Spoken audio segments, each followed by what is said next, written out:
Episode 1. The First Day Beyond Earth. The last thing Milo remembered was the smell of damp grass and the chirping of crickets. But when he opened his eyes, the world was gone. He wasn't in his bedroom anymore, he was floating in the center of a room that hummed with a soft, sapphire light. Outside a massive, curved window. There was no blue sky or fluffy clouds, only a velvet sea of black peppered with millions of dancing, silver stars. Earth was nowhere to be seen. Deep breaths, Cadet Milo. The transition from gravity to glitter can be a bit bumpy for the inner ear. A cheerful, metallic voice chirped. Small, round robot zipped into view, its polished chrome body reflecting the blue light of the room. It had 2 glowing lenses for eyes and tiny, retractable arms that waved enthusiastically. "I am Zippy, your Class A navigational guide. Welcome to the Academy of Heart Signals." Zippy led Milo through a shimmering energy curtain into a grand concourse. The station was a city of glass and light, drifting between 2 giant, ringed planets. Students of all shapes and sizes hurried to class. Some had translucent skin that glowed like neon, while others hovered on small personal clouds. Milo felt very small and very human, his feet finally touching the solid, silver floor of the academy for the first time. Suddenly, a siren wailed. A sound like a flute played through a thunderstorm. The walls flashed a rhythmic orange. "Emergency in the star cradle," Zippy shouted, his lenses turning a frantic amber. "A level 1 luminary is losing its frequency. If it falls, it could destabilize the entire sector's light." Without waiting, Zippy sped off down a side corridor, and Milo found himself running to keep up. They reached the star cradle, a vast chamber where a single, jagged star named Solari was vibrating violently. Instead of a soft glow, Solari was spitting sparks of angry red and deep purple.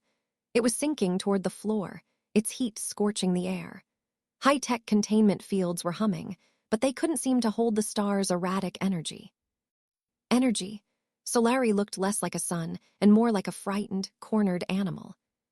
"We have to use the gravity press," Zippy yelled over the roar of the star's vibrations. "We have to force it back into its orbit."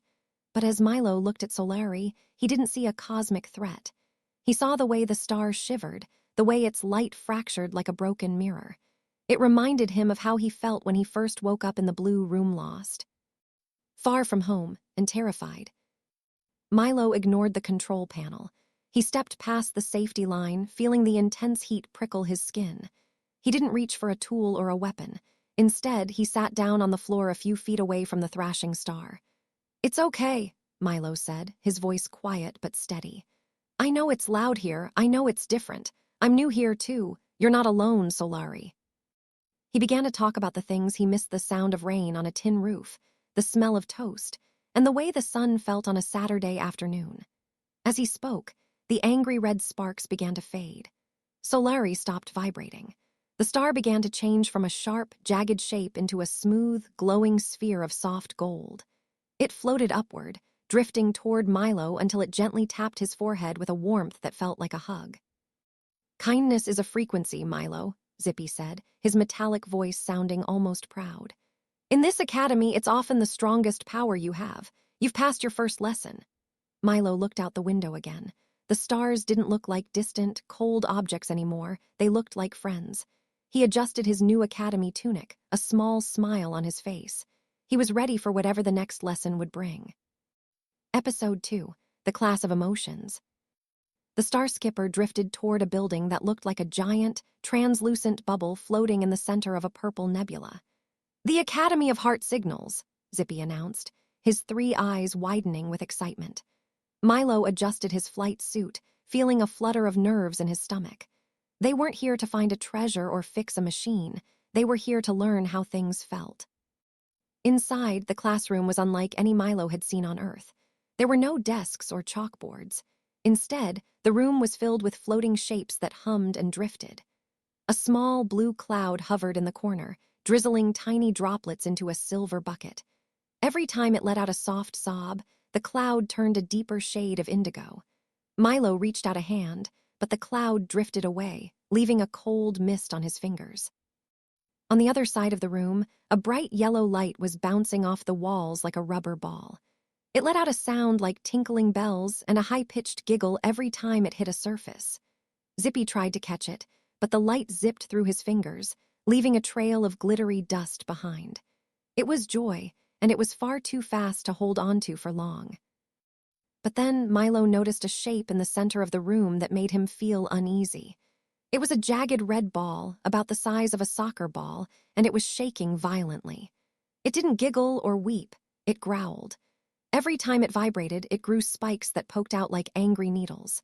It looked hot, uncomfortable, and very, very loud. "That looks dangerous," Milo said, frowning. He didn't like the way the red ball made the air feel heavy. He stepped forward, determined to make the room peaceful again. He reached out with both hands, trying to press down on the spikes to smooth them out. "Calm down," Milo commanded, pushing against the ball with all his might. "You're ruining the quiet, just be still." The ball didn't get smaller. It turned a dark, bruised purple and hissed. Suddenly, with a sound like a thunderclap, the ball exploded. It didn't disappear, though. It shattered into 1,000 tiny, stinging red sparks that flew across the room, bouncing off the walls and stinging Milo's cheeks. The classroom was suddenly filled with chaos, the sparks buzzing like angry hornets. Milo scrambled backward, tripping over his own feet. Zippy floated down from the ceiling, his 3 eyes blinking rapidly as he looked at the mess. "Milo, stop," Zippy clicked, his voice calm but firm. "You cannot force a signal to change its frequency by squishing it. When you push an emotion away, it only finds a louder way to be heard." Milo looked at the stinging sparks. "But it was so angry, Zippy. I just wanted it to be quiet like the others." Zippy landed softly on Milo's shoulder. "Anger isn't a mistake, Milo. It's a message. It's telling you that something feels unfair or wrong. If you don't listen to the message, the ball will just keep exploding. You have to let it be what it is." The ball didn't turn back into a spiky, shaking mess. As Milo accepted it, the red faded into a soft, glowing orange, and the spikes melted away into a smooth, round surface. It felt warm now, like a stone baked in the sun. Milo reached out and touched it gently. It didn't explode, it just hummed a low, steady note. "I think I understand now," Milo whispered to Zippy. "Every shape belongs here." Episode 3, The Shadow Feeling. The Academy of Heart Signals was usually a kaleidoscope of shifting colors, but today a strange chill drifted through the halls. In the corner of the great hall, a patch of darkness appeared, like ink spilled on a velvet curtain. Milo shivered, his fingers gripping the straps of his pack. "Zippy, do you see that? The light. It's being eaten." The shadow didn't just stay in the corner. It began to stretch and crawl along the walls, turning the glowing crystals dim. The cheerful yellow lights of joy flickered and went out, and the soft rain of sadness froze into tiny black ice cubes. Milo felt a heavy weight in his chest, a cold pressure that made it hard to breathe. "We should go," Milo whispered, taking a step back. "We should get to the Star Skipper and leave."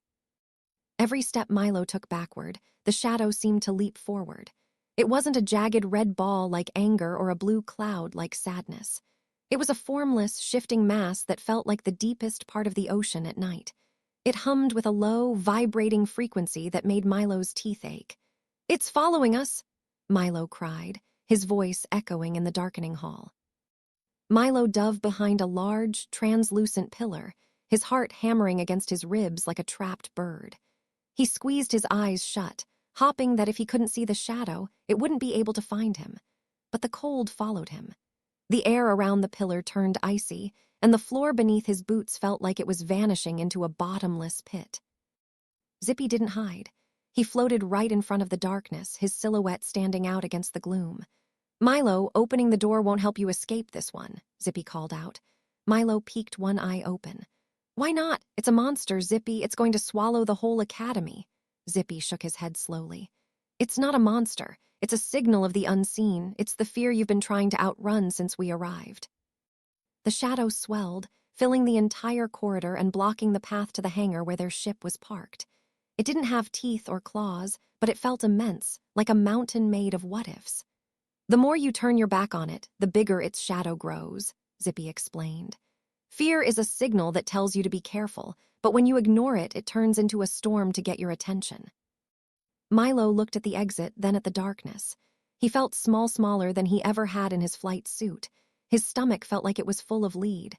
"I don't know how to fight it," Milo admitted, his voice trembling. "I'm not a hero, Zippy. I'm just a kid who's scared of getting lost out here in the stars." The shadow pulsed, its edges blurring as if it were breathing. Milo took a shaky breath and did the hardest thing he had ever done. He stopped trying to find a way around the shadow. He turned his body fully toward the darkness and looked straight into the center of the void. "I'm scared," he said, and this time he didn't whisper. "I'm scared of the dark, and I'm scared of being alone, and I'm scared that I won't be enough." The shadow was now no bigger than a marble, hovering in the air. Milo reached out, and the little purple light drifted into his palm. It didn't feel heavy or cold anymore. It felt like a quiet secret. "It's still here," Milo whispered, watching the purple glow. "But it's small." Zippy nodded, his eyes shining. "Fear never truly goes away, Milo, but when you own it, you carry it. It doesn't carry you." Episode 4, The Hall of Echoes. The Academy of Heart Signals was buzzing with the hum of 1,000 holographic textbooks. Milo sat in the corner of the Grand Archive, but he wasn't reading. From the deep, quiet corridor behind the restricted section, a faint sound drifted through the air. "Milo!" it breathed, a voice like a rustling leaf. Milo froze, his heart skipping a beat as he looked toward the shadows. The voice was coming from behind a heavy, silver-plated door marked with the glowing red crest of the High Council. It was a door every student was warned never to touch the Vault of Echoes. Milo stood before it, his hand trembling as he reached for the cold, metallic handle. The whispers became a chorus now, calling him by a name only his mother used when he was very small. Zippy buzzed urgently around Milo's head, his glowing sensors flashing a frantic, rhythmic yellow. "Milo, the rule book says that door is sealed for a reason," Zippy squeaked, his mechanical wings fluttering with anxiety. "That door leads to things that haven't been sorted yet. It's dangerous to look back." But the voice was too familiar to ignore. With a heavy, resonant click, Milo turned the handle. The door swung open to reveal not but a hallway that seemed to stretch into infinity. There was no floor, only a path of solid, white light cutting through a nebula of swirling violet mist. Floating all around were millions of shimmering glass orbs, each one pulsing with a different internal light. Milo stepped inside, the air smelling of old paper and summer rain. Zippy followed tentatively, his own light dimming in the vastness of the space. "It's a graveyard of thoughts," Zippy whispered, his voice sounding small in the immense silence of the vault. The hallway didn't just go forward. It seemed to curve around the very edges of time itself. Every orb they passed contained a flickering, silent image, like a movie playing on a perpetual loop. Milo reached out a finger toward one of the spheres. As he got closer, the sounds of the hallway changed. He could hear distant laughter, the clinking of dishes, and the soft, rhythmic whistle of a starship engine. These weren't just random images. They were memories, thousands of moments that had been filed away and forgotten by the students and teachers of the academy. He stopped in front of a particularly bright orb that pulsed with a rhythmic, heartbeat-like glow. Inside, a small boy sat on the floor of a darkened room. The boy looked exactly like Milo, but he was much younger, wearing a tattered flight suit that was several sizes too big for his small frame. He was huddled in a corner, his face buried in his hands. Milo stared at the vision, a sudden, sharp ache blooming in his chest. He remembered the flight suit, and he remembered the dark room, but he had completely forgotten the crying. He had forgotten the day his father had left for the outer rim. Seeing his younger self so broken made Milo want to reach through the glass and offer a comforting hand. Milo looked back at the door, then turned his gaze toward the endless hallway stretching out into the dark. The voice was still calling, further down, deeper into the mist. "I can't go back yet, Zippy," Milo said, his voice firming with a new kind of resolve. "I need to know why I forgot. I need to see what else is down there." He took a step deeper into the shadows. Episode 5, The Other Milo. Milo had spent a very long time running. He ran through noisy hallways, played loud music, and kept his mind busy with puzzles and games. But today, the noise finally stopped. He found himself standing in a place where the air was thick with silver mist, and the only sound was the beat of his own heart. As Milo walked deeper into the silver fog, he noticed a shape sitting on a jagged rock. It wasn't a monster or a ghost, but it felt familiar. It was a stillness that Milo had tried to avoid for as long as he could remember. When he got closer, Milo stopped. Sitting on the rock was a boy who looked exactly like him. But this boy was different. He was gray as a rainy afternoon, and he stared at his feet with heavy, tired eyes. This was the part of Milo he always left behind his loneliness. Milo felt a pang in his chest. He remembered all the times he had turned on the TV just to drown out the silence. He remembered how he would stay up late just so he wouldn't have to be alone with his thoughts. He had treated this version of himself like a stranger he didn't want to meet. Zippy followed tentatively, his own light dimming in the vastness of the space.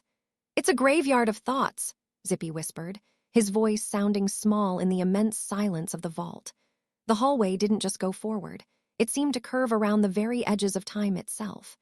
Every orb they passed contained a flickering, silent image, like a movie playing on a perpetual loop.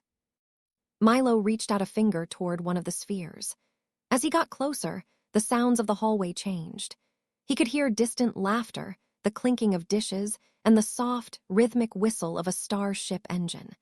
These weren't just random images. They were memories, thousands of moments that had been filed away and forgotten by the students and teachers of the academy. He stopped in front of a particularly bright orb that pulsed with a rhythmic, heartbeat-like glow. Inside, a small boy sat on the floor of a darkened room. The boy looked exactly like Milo, but he was much younger, wearing a tattered flight suit that was several sizes too big for his small frame. He was huddled in a corner, his face buried in his hands. Milo stared at the vision, a sudden, sharp ache blooming in his chest. He remembered the flight suit, and he remembered the dark room, but he had completely forgotten the crying. He had forgotten the day his father had left for the Outer Rim. Seeing his younger self so broken made Milo want to reach through the glass and offer a comforting hand. Milo looked back at the door, then turned his gaze toward the endless hallway stretching out into the dark. The voice was still calling, further down, deeper into the mist. "I can't go back yet, Zippy," Milo said, his voice firming with a new kind of resolve. "I need to know why I forgot. I need to see what else is down there." He took a step deeper into the shadows.